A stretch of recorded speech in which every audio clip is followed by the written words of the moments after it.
The girl accidentally caught a murder on camera, but instead of running, she stayed hidden, quietly snapping a photo of the killer's face while he was busy dealing with the body. Her uncle was waiting for her in the car. She grabbed her camera and ran, intending to tell him everything and head straight to the police. But when she reached the car, she found it empty. She figured he must have gone looking for her. Annie turned back. When she arrived at the crime scene, she saw her uncle talking to the killer. Annie yelled at him to run, but before he could react, the killer pulled the trigger and gunned him down. Now the killer turned to Annie.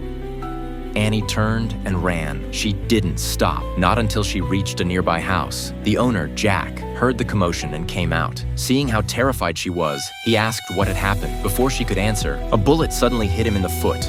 The killer was closing in. Jack instantly realized she was being hunted. He pulled Annie inside and began loading his hunting rifle. The killer tried to charge in, but Jack's shot forced him to back off. Wounded and bleeding,